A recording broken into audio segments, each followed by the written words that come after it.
There we go. Sorry about that, guys. Hello, hello, hello. Oh, hi, Alice. How are you, bud? How are you? I'm wonderful. Love the backdrop. You doing well? Oh yeah, I'm doing really, really good. We're in Arizona where it's, 80 degrees. So You're rubbing it in now. Why are you doing that to us? Okay. from East Detroit, I understand. Yeah, you are. Of course, Saturday night here on CSX, starting at 6 p.m. We'll be broadcasting your Halloween special. Cannot wait. We're so pumped about this, dude. And we've been doing a lot of exploring around Detroit recently. I don't know if you know this, of like haunted places in the Motor City. It was really cool. Like we went to over to Northville. Did Ah, you ever did you ever go in the tunnels back in the day? Did you no, avoid no, I didn't even know about the tunnels in Northville. at the asylum? And then Eloise, of course. Yeah. Um, yeah, Uh, Eloise, a lot of haunted there's places here. there's something there could be an album about the tunnels. Oh my God, yeah. And Eloise, though, we have so many people that are obsessed with Eloise and stuff, and we've thought about you out there, Alice. Man, I mean, there's some spooky places here. I mean, maybe not so much as the barn out in Pontiac you guys used to work at, but still, there's some scary places here. Yeah, that place is well, the East Town. How about the East Town or the Grandy? There's got to be a lot of ghosts in there. You know what? We have these Detroit paranormal people, and you're right. Why have we never gone to the Grandy? Oh my We've never God. gone to the Grandy to look for ghosts. The East Town and the Grandy, or I mean, those were the. I used to go to the East Town when I lived in East Detroit to go to the movies on Saturday. I used to go when I was 10 years old. I used to go there to see The Creature from the Black Lagoon, and there would be 3 horror movies in black and white on Saturday. And I mean that was that's where I lived on Saturday. And That was then I really good. ended up coming back to Detroit, and that's where we're playing with the Stooges in the MC5. You know, And so now trick or treating for you as a kid in the Motor City were you that they dress you up as a hobo? Did you go big in costumes? What was the vibe when you were a kid? I was always Zorro. Zorro, I was that's an always easy Zorro. costume. Yeah, well, it was, I had a little mustache and the black mask and the sword. And that even ended up being in the show. It ended up later on where I actually use a rapier sword like that, a dueling sword, but it was Errol Flynn's sword. And then not Tyrone Power, who played Zorro, Okay. in the movie. But that swashbuckling thing kind of ended up as one of Alice's characters. I love that. My grandma used to just take a piece of a charcoal briquette and put dirt on my face and then dress me up as a hobo and kick me out the door with a Well, pillowcase. she saw something coming. Hey, no one's figured that out yet, Alice. Don't tip them off on that, man. Too much. Hey, So by the what? way, before we get to anything else, congratulations on your support of the veterans. Oh, I am way, way, way into that whole thing. I love the idea that you're really doing something right there about that. hey, I spent 8 years in the Navy. I was in the submarine service, believe it or not, way back when. My dad served in Korea, and I've got family members and friends. And what I went through, and I look at what the men and women today in the military are dealing Sure. with when they come home. Dude, Yeah, if you can do anything to help them and say thank you, then I'm all over that too. My dad and all my uncles were all Pearl Harbor. They were never all do that. Yeah, they were all Navy. Yeah. And did they ever talk about it, or it was always Oh a yeah. thing where, yeah, the generation, but it was like they were forthcoming about what went down. Oh, absolutely. Yeah, they talked about it. They were tough guys. They were like Damon Runyon guys. My dad would talk about Korea, and then he would tell me stories about being a ranger, and then he would say one day they looked at him and said, "I think we're in China." And I remember him telling that story and laughing. I'm like, we weren't scared." He goes, "Nah, it's too young to be scared. It was just, I didn't know." But thank you. And then also thank you for your support. We're doing Glenn Friday. Next Friday is Glenn's birthday, and we got it passed by the city of Royal Oak. So we're going to celebrate his birthday. All my relatives still live in Royal Oak. Well, I'll be there on the 6th. Tell him to come on by Glen Fry Drive, right by Don Darrow. Yeah. So we'll be Well, broadcasting. I'm kind of looking forward to an Alice Cooper public bathroom. No, in all honesty, an Alice Cooper High School is obvious. School's out. I mean, there should be an Alice Cooper High School somewhere. I mean, they've got their theme song right there, already written. Yeah, you're writing the script for us here. I honestly thought that we would if we're going to do a street for you, and we should do one here in the Motor City. I keep thinking Eloise, just because the Yeah. scary nature of Oh, it. Something absolutely, absolutely. Make it the Halloween special. That's yeah. Yeah. Well, there you go. Okay, we're doing some planning here while we're checking the special out. So other than your Halloween themed music, which is so many great songs, are there songs that you love that are Halloween, rock and otherwise, that you love Well, to play? yeah, I don't think when you hear Tubular Bells, does that not send a chill up your spine because Oh you're yeah. thinking, you know, Oh, yeah. Linda Blair, The Exorcist, the scariest movie of all time. I mean, Yeah. obviously the scariest movie. And also John Carpenter's Halloween, theme from Yeah. Halloween. You know, that's another one that you can't get away from. You hear that and you immediately tense up, you know, because you're thinking of Michael Myers standing there who had absolutely no emotion about when he would kill people. He would just no emotion behind it. That's what made it so scary. I always love listening to the lyrics of Werewolves in London, Werewolves Yeah. of London, because it really is like a dark song. I mean, he's killing people all over town, and you're like, oh, I wonder if he likes Chinese food. You're going, But wow, his hair was perfect though. right? It was fun, man. When you're writing some of the Halloween songs you've done, some of the, Welcome to My Nightmare and stuff like that, is that a intentional thing where like you're going to sit, okay, today, Tuesday, I'm going to sit down, I'm going to write this, or Yeah. is this just the muse speaks to you? No, yeah, you know, when we did Nightmare, I thought what a great idea this would be. I've always thought that rock and roll, horror, and comedy were in bed together. You know, they all needed to be in bed together, and that kind of what born Alice Cooper. That's how Alice Cooper was born out of that. Because yeah, it was scary. It was certainly something that the parents did not want to see at the time. You know, because it was glamorous, it Yeah. was shocking, and it was fun. You know, but then when you looked at it, it was this sort of dark burlesque kind of vaudeville, you know, but the hard rock was what really was driving it. The Detroit hard rock, guitar rock. So all those things put into bed. If you give me a theme, you know, if I came up with a theme like Welcome to My Nightmare, then I said, well, what is this? It's about a kid that can't wake up. He's in a nightmare and he can't wake up, but he can hear his mother calling, but he still can't wake up, you know. So what can happen in this nightmare? Anything. Because, you know, nightmares don't have to make sense. That's the thing about them, is that they don't make any sense at all. When you wake up and you go, and then I was building a go-kart with my biology teacher, and you know what? You know, that never happened.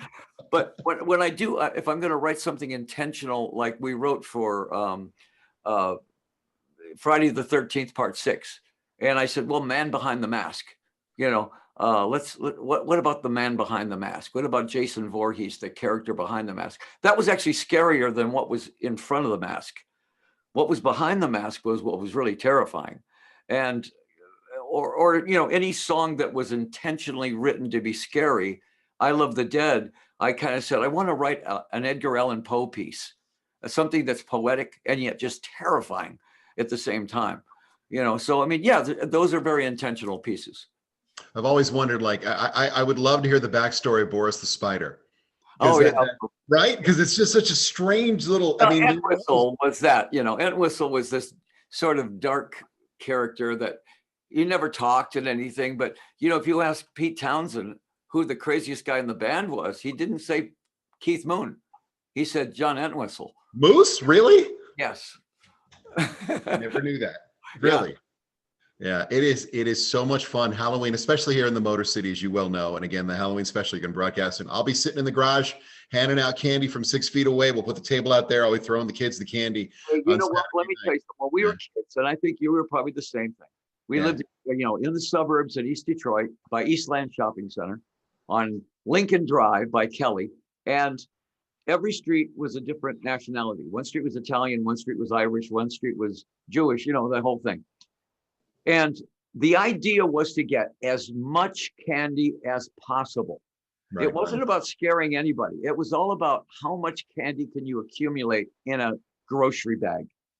Well, our idea was you go ahead, you give that grocery bag to your parents, and they're going to dole it out during the year, right? But there's another bag of candy that's stashed away. Yeah, absolutely. You go through it before you get home and put the good stuff in the other bag and stash that away, so you always have your candy stash, you know. It was our first introduction into drugs somehow. Exactly. Yeah. I mean, you think about it. My dad didn't know that I got Snickers bars till I was 13. I mean, you know, those got hit, and there's no way I'm not letting them get those. First of all, they'll eat those. You know, you gotta. Parents are gonna eat your candy.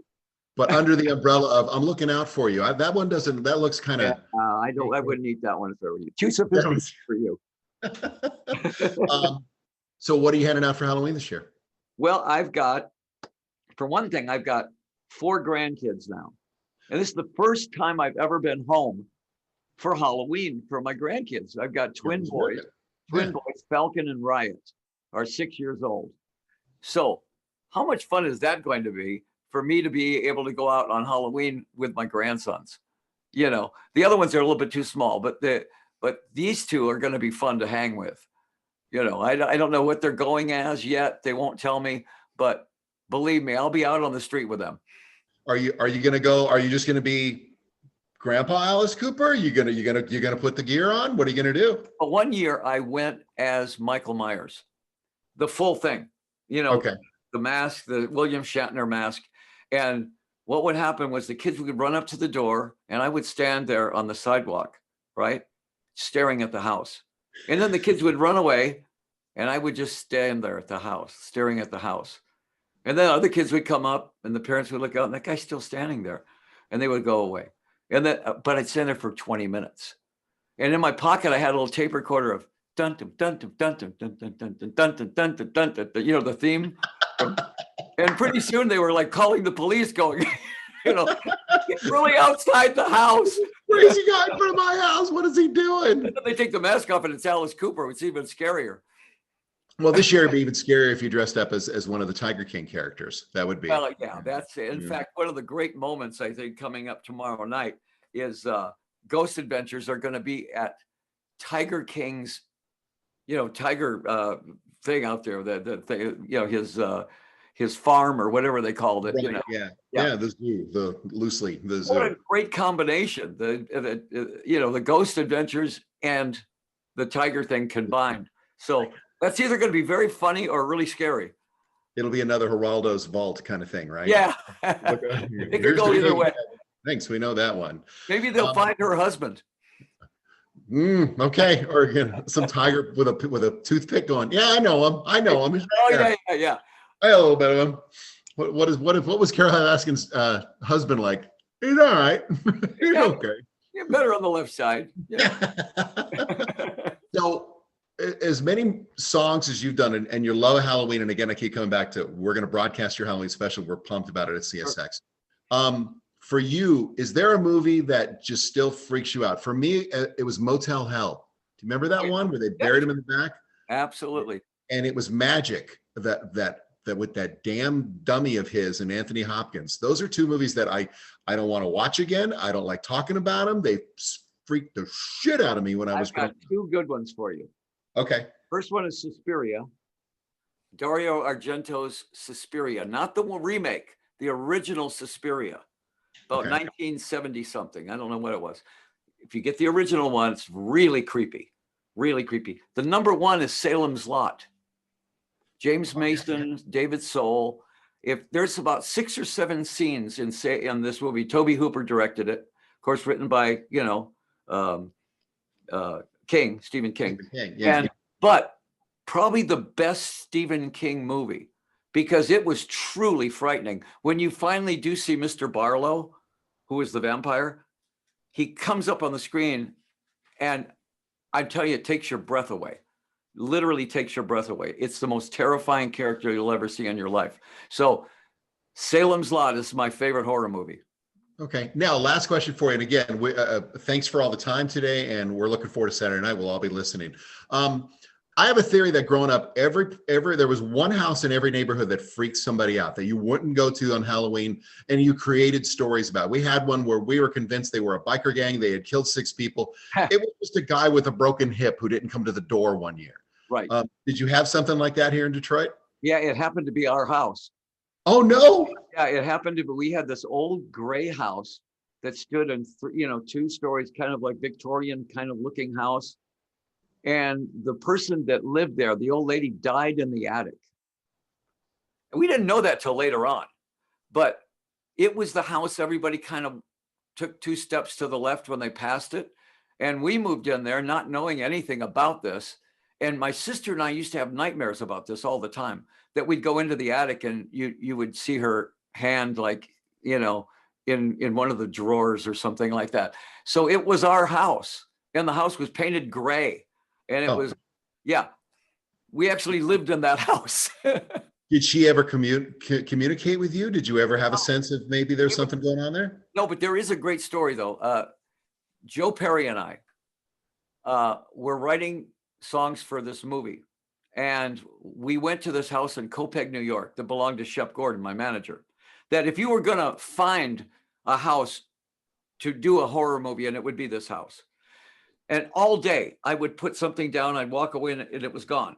And I'd go back in the kitchen, you know, and what I was doing in there was different all day. And same with Joe. That night we're sitting at dinner, we're trying to write songs, and it sounds like, you know, you don't hear a little bump. It sounds like somebody's moving furniture in the basement. It's like not being subtle at all. And unlike the movies, we didn't say, let's go find a flashlight and see what's down there. We were out of there that night. I called up Shep and I said, Shep, it's about your house in Copeg. And he says, oh yeah, they wrote the Amityville Horror there. And I went, and you were going to tell me when? Exactly. Really? You buried the lead, Shep. How come he's not telling you that? No, I think he didn't want to freak us out because it was going to be a place we could write, you know. But I mean, the house was alive. The house was definitely alive. You still get kind of weirded out even talking about it? The house isn't even there anymore. It's gone. I think somebody probably burned it down and covered salt on the earth there. But it was that house was alive. He said one time his mother was having dinner there with a party, and the entire dining room table moved a foot to the right while they were all sitting there. Seriously? Yeah. We found a place. If you ever want to look up something, we found one here in the Motor City called the Bruce Mansion. It's in Brown City. It's been there since the 1800s. It burned down, and the only house standing was this one. Oh, and boy. we took ghost people out there, and this is a true story. We took them out there. The ghost people left the house with our producer Ryan, and they said, "Nope, we're never coming back here. The ghosts want to be here. We're done. We're out." Wow. They were like, "Nope, we're not doing it." Whatever in there is encamped in there. So yeah, probably demonic if it was that. Yeah, there's some weird stuff, dude. Hey, last question, real quick. We got the Halloween special, obviously Saturday night. It's going to be here on CSX, starting at 6 p.m. till 11. And thanks again so much for creating this amazing content. It is the perfect soundtrack for Halloween here in the Motor City. I want to go back to Glenn Frey though, and the Subterraneans and stuff. Did you ever cross paths with Glenn back in the day? No, not in Detroit, but later on. You know, later on, in fact, I played golf with him at tournaments all the time. He was an avid golfer like I was, but we knew that we had Detroit roots together. Yeah. You know, in fact, my next album that's coming out is called Detroit Stories, and it's all about Detroit, and it's all Detroit players, and it's, you know, the drummer from Mitch Ryder, you know, Johnny B, Wayne Kramer on guitar. You know, I mean, I got all those guys on it, and it's all about Detroit, and it's story, and all the players, all the singers, all the horns, everything are all, and we recorded it in Royal Oak. Really? Okay. So it's a tribute to Detroit. Yeah. Well, I remember you gave us East Side Story, and it's not that I don't believe you, but when you told me you'd never heard that song and you laid it down that way, come on, you had to have known about that song because you nailed it. I saw a video of him doing it on a Canadian rock show when he was really young. Had to be one of his first songs. You know, it was before any of his hits, I'm pretty sure. Right. We took the song and said, well, we could modernize this and make it a better story. You know, where the guy, the kid is actually comes alive. This kid, and did a different, a little more rock version of it. But the Breadcrumbs was basically leading up to the Detroit Stories album. It was just sort of, here's the breadcrumbs, follow them, and they'll take you to the next album. That's fantastic. The next singer song I want you to cover is Rosalie, in honor of Rosalie Trombley. Oh, Rosalie, you know, without Rosalie, we didn't have 18. She was one that broke 18 on CKLW. I mean, that was our big, you know, that was our first hit. And if you got on CKLW, that was the big deal. And her son loved the song. And so she put it on Pick Hit, and then it became a huge hit. But that's how Alice Cooper actually got their jump, you know, was 18. Rosalie.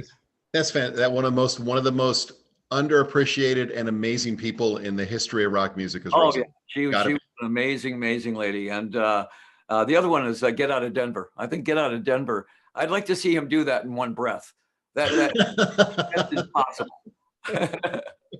All about hippies and drugs. Alice Cooper, the special at Saturday night here on CSX, and everything you're doing. Hey, North Star Ranch, by the way, you did the fundraiser on the 21st. Thumbs up on you, man. That was very cool what you did. Yeah, and it was really neat. You know, anytime you can get a kid into a place that he can't get into because of finances or whatever it is, heck yeah, we'll do that anytime.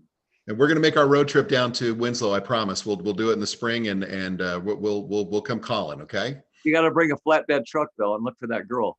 You know, that's what if I get an F-250 Tremor? Is that cool enough? Would that be cool enough for you? I mean, hey, I'm driving a Hellcat. You know. Okay. I got to show up with something legit. I can't just show up like in a Peter. You're Alice Cooper. I got to have something cool if I'm going to drive all the way. Horsepower, yeah. Okay, you the man. Alice, thank you so much for the time. You be well. So give your best to family. Happy Halloween. All right. How about those Lions?